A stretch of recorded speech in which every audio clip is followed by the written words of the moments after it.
My YouTube channel. ഇപ്പം സമയം വന്നിട്ട് പുലർച്ചെ 4:30 ഞാൻ ഇപ്പം കാണിച്ചു തരാം. കുറ്റാക്കൂരി ഇരുട്ടാണ് ഗൈസ്, കാണുന്നുണ്ടോ? ഒന്നും കാണാൻ സാധ്യതയില്ല, അത്രയ്ക്കും ഇരുട്ടാണ്. സോ ഇന്നത്തെ ഡേയുടെ സ്പെഷ്യാലിറ്റി വന്നിട്ട് ഞാൻ നേരത്തെ ഒരു ഷോപ്പിങ്ങിൻ്റെ വീഡിയോ ഇട്ടിട്ടുണ്ടായിരുന്നു, സ്ട്രീറ്റ് ഷോപ്പിംഗ്, ഒരു ഡ്രസ്സ് എടുത്തത്. ആ ഡ്രസ്സാണ് ഗൈസ് ഈ ഡ്രസ്സ്. സോ നമുക്ക് ഇന്നൊരു ഫംഗ്ഷൻ ഉണ്ട് ബാംഗ്ലൂർ, എൻ്റെ കസിൻ്റെ മാരേജ് ആണ്. സോ നമ്മൾ അത് അറ്റൻഡ് ചെയ്യാൻ വേണ്ടി പോവാണ്.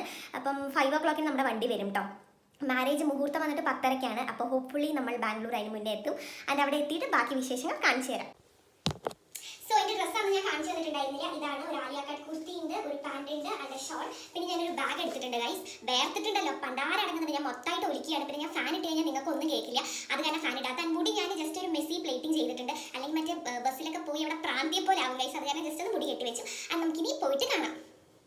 അങ്ങനെ നമ്മുടെ ക്യാബ് ഓൺ ടൈമിലെത്തി, നമ്മൾ ബസ് സ്റ്റാൻഡിലെത്തി, ബസ് ബുക്ക് ചെയ്തു. ഇലക്ട്രിക് ബസ്സാണ്. അപ്പോൾ പോകുമ്പോൾ നല്ല വൈബായിരുന്നു, പാടം കുളമൊക്കെ ആയിരുന്നു വൈബ്. അപ്പം ഞാനിത് കഴിഞ്ഞൊന്ന് ഉറങ്ങി. അപ്പം ഉറങ്ങുന്നതിൻ്റെ ഒരു വീഡിയോ എടുക്കാമെന്ന് പറഞ്ഞപ്പോൾ എങ്കപ്പാത്താലും നീ എന്ന് പറഞ്ഞ പോലെ ബാക്കിൽ നിന്നൊരു തലയിടുന്നുണ്ടായിരുന്നു പാപ്പു കേട്ടോ. അപ്പോൾ ഉറക്കമൊക്കെ കഴിഞ്ഞ് പിന്നെ ഞാൻ വീണ്ടും കാഴ്ചകളൊക്കെ കണ്ട് നമ്മൾ ബാംഗ്ലൂർ എത്തി. നേരെ വിട്ടു ആനന്ദ ഭവനിലേക്ക്. അത് ആസ് യൂഷ്വൽ നമ്മൾ ബാംഗ്ലൂർ എത്തി എപ്പോഴും ഫുഡ് ഇവിടുന്ന കഴിക്കാറ്. ഞാനൊരു കോഫി, പാപ്പു ടീ കുടിച്ചു. പിന്നെ നമ്മൾ റവ മസാല ദോശ കഴിച്ചു. This is my favourite from ആനന്ദ ഭവൻ. ഞാൻ ഓൾമോസ്റ്റ് എപ്പോൾ വന്നാലും ഇതാണ് കഴിക്കാറ്, കാരണം എനിക്കിതിൻ്റെ ടേസ്റ്റ് ഭയങ്കര ഇഷ്ടമാണ്. അപ്പം നല്ല രീതിയിൽ വെട്ടി കയറ്റി ഗൈസ്, കാരണം രാവിലെ വയറ്റിലായിരുന്നു മൈസൂരിൽ നിന്ന് കയറിയത്, ഒന്നും കഴിച്ചിട്ടുണ്ടായിരുന്നില്ല. പിന്നെ എനിക്ക് പുറത്ത് പോയി കഴിഞ്ഞാൽ വിശപ്പിൻ്റെ അസുഖം കുറച്ച് കൂടുതലാണ്, നിങ്ങൾക്ക് അറിയാമല്ലോ. അതുകൊണ്ട് നന്നായിട്ട് തന്നെ ഏതാനും നിമിഷങ്ങൾക്കകം എല്ലാം ഞാൻ അകത്താക്കി ഗൈസ്. മൃഷ്ടാന ഭോജനയ്ക്ക് ശേഷം ഞാൻ അവിടെ വാഷ്റൂമിൽ പോയി എൻ്റെ മേക്കപ്പ്, ലിപ്സ്റ്റിക് ഒക്കെ ഒന്ന് ടച്ചപ്പ് ചെയ്തു, മുടിയൊക്കെ ഒന്ന് റെഡിയാക്കി. അടുത്ത ഓട്ടോ ബുക്ക് ചെയ്ത് അവിടുന്ന് സ്ഥലം കാലിയാക്കിയിട്ട് നമ്മുടെ പ്രോഗ്രാം നടക്കുന്ന സ്ഥലത്തേക്ക് പോവാണ്. റോയൽ ഓർക്കിഡ് കൺവെൻഷൻ സെന്ററിലായിരുന്നു പ്രോഗ്രാം, മാരേജ് നടക്കുന്നുണ്ടായിരുന്നത്. ജസ്റ്റ് 15 കിലോമീറ്റേഴ്സ് ഉണ്ടായിരുന്നുള്ളൂ നമ്മൾ ഫുഡ് കഴിച്ചവിടുന്ന്. പക്ഷെ ബാംഗ്ലൂർ ട്രാഫിക് നിങ്ങൾക്ക് അറിയാമല്ലോ ഗായ്സ്, ചൂടും മുടിയൊക്കെ മറ്റേ ചൂല് പോലെ ഇങ്ങനെ പൊങ്ങിക്കൊണ്ടായിരുന്നു നിൽക്കുന്നുണ്ടായിരുന്നത്. പിന്നെ നമ്മൾ കൺവെൻഷൻ സെന്റർ എത്തി, നല്ല ഭംഗിയുണ്ടായിരുന്നു. അവിടെ മറ്റേ താറാക്കുട്ടന്മാരൊക്കെ പോകുന്നുണ്ടായിരുന്നു. സോ ഇതാണ് നമ്മുടെ convention centre. So welcome to the wedding ceremony of Swathi and Mike. Mike is basically from London. സ്വാതിയാണ് എൻ്റെ കസിൻ. ഇതാണ് സ്വാതിയുടെ അച്ഛൻ, എൻ്റെ മാമനാണ്. അപ്പം നമ്മൾ കുറേ കാലത്തിന് ശേഷം കാണുന്നത്. അപ്പം അതിൻ്റെ ഒരു എക്സൈറ്റ്മെന്റും സന്തോഷമൊക്കെ ആയിരുന്നു. അപ്പം ഇതാ നമ്മുടെ താലപ്പൊലിയുമായിട്ട് ആൾക്കാർ വരുന്നുണ്ട്. എന്നെ താലോടുക്കാൻ വിളിച്ചു, പക്ഷെ ഞാൻ മടി കാരണം പോയില്ല ഗൈസ്. അപ്പം നമ്മുടെ ചെക്കൻ ബാക്കിൽ തന്നെ വരുന്നുണ്ട് കേട്ടോ, ഇപ്പം കാണിച്ചു തരാം. സോ ഇതാണ് നമ്മുടെ ചെക്കൻ, മൈക്ക് എന്നാണ് പേര്. ആള് ലണ്ടൻ എന്നാണ്. ആൻഡ് നല്ല ഭംഗിയുണ്ടായിരുന്നു, ഡ്രസ്സും കുറിയൊക്കെ ഇട്ടിട്ട് ഒരു ഇന്ത്യൻ ലുക്ക് ഉണ്ടായിരുന്നു. ആൻഡ് നമ്മുടെ പെൺകുട്ടി ഇതാണ് എൻ്റെ കസിൻ സ്വാതി. ഇതാണ് കുമാർ മാമിയും സ്വാതി. ഞങ്ങൾ മണ്ഡപത്തിന്റെ ഫ്രണ്ടിൽ പോയിട്ട് തന്നെ വീഡിയോ എടുക്കുന്നുണ്ടായിരുന്നു. സ്വാതിയുടെ അടുത്ത് നിൽക്കുന്നത് സ്വാതിയുടെ ബ്രദറാണ് കേട്ടോ, ശ്യാം എന്നാണ് പേര്. അപ്പം നമ്മൾ ആ ഫ്രണ്ടിൽ തന്നെ പോയി ക്യാപ്ചർ ചെയ്യുന്നുണ്ടായിരുന്നു. ഇതാണ് സ്വാതിയുടെ മദർ ഇൻ ലോ. ആൻഡ് സെൻറ്ററിൽ നിൽക്കുന്നത് ഫാദർ, ആൻഡ് അപ്പുറത്ത് നിൽക്കുന്നത് മൈക്കിൻ്റെ സിസ്റ്ററാണ്.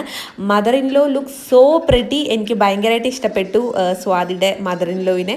ആൻഡ് നല്ല ഭംഗിയുണ്ടായിരുന്നു മൊത്തമായിട്ട് കാണാൻ. ആദ്യം മൈക്ക് വന്നിരുന്നു, പിന്നെ സ്വാതി വന്നിട്ട് 3 പ്രാവശ്യം ചുറ്റിയിട്ട് കൈ കൂപ്പിയിട്ട് പിന്നെ ഇരുന്നു കേട്ടോ. അപ്പോൾ പിന്നെ അവരിരുന്ന് കുറച്ച് സംസാരമായിരുന്നു. ഞാൻ ഒന്ന് സൂം ചെയ്ത് കാണിക്കുന്നുണ്ട്. സോ ഇതാണ് Swathi and Mike. They look so pretty. എനിക്ക് സ്വാതിയുടെ ഡ്രസ്സും മൈക്കിൻ്റെ ഡ്രസ്സും ഭയങ്കരമായിട്ട് ഇഷ്ടപ്പെട്ടു. ആൻഡ് എല്ലാവരും ഒട്ടാകെ നല്ല ഭംഗിയുണ്ടായിരുന്നു കാണാൻ. പക്ഷേ എങ്കിൽ ഈ നാഗസ്വരക്കാർ നമ്മുടെ നാട്ടിലെ കുറച്ചുകൂടെ വൈബ് കേട്ടോ. അവിടെ കന്നഡക്കാരായിരുന്നു, അത് കാരണം തന്നെ ഒരു കന്നഡ മിക്സ് ആയിട്ട് എനിക്ക് തോന്നിയത്. ഞങ്ങളാണെങ്കിൽ മുന്നിൽ പോയി അവസാനം ക്യാമറാമാൻമാർക്ക് വീഡിയോ എടുക്കാൻ പറ്റാണ്ടായി കേട്ടോ. പിന്നെ നമ്മൾ എങ്ങനെയൊക്കെ എടുത്തു. ആൻഡ് താലി കെട്ടലായി, താലി കെട്ടി. ആൻഡ് മൈക്കിൻ്റെ സിസ്റ്റർ താലിയൊക്കെ റെഡിയാക്കി കൊടുത്തു. നല്ല രസം ഉണ്ടായിരുന്നു. നമ്മളൊക്കെ പൂവൊക്കെ എറിഞ്ഞ് നല്ല വൈബായിരുന്നു. എനിക്ക് ഈ വെഡിങ് കണ്ടപ്പോൾ ആക്ച്വലി തോന്നിയത് നമ്മുടെ ഇന്ത്യൻസിനെക്കാട്ടിലും അവരായിരുന്നു കൂടുതലായിട്ട് എന്താ പറയുക ട്രഡീഷണൽ ഡ്രസ്സസ്. നല്ല രസം ഉണ്ടായിരുന്നു അവരുടെ ഡ്രസ്സ് കാണാൻ.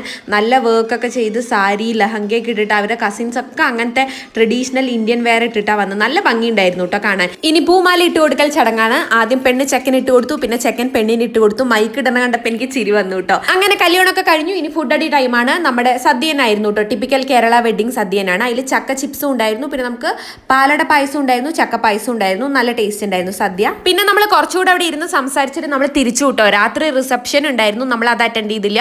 അടിപൊളി റിസോർട്ടായിരുന്നു. നല്ല ഫോട്ടോസും വീഡിയോസും ഒക്കെ എടുക്കാൻ നല്ല ആംബിയൻസ് ആയിരുന്നു. ഞാനിനി കുറച്ച് ഫോട്ടോസ് ഷെയർ ചെയ്യുന്നുണ്ട് ഫ്രം ദെയർ വെഡിങ്. ആൻഡ് ഇത് വന്നിട്ട് അമ്മു ചേച്ചിയാണ്. We met after 18 long years and oh my god, we are just the same 9 and 12-year-old kids. I hope you guys enjoyed this Indo-London wedding vlog. See you guys. Bye.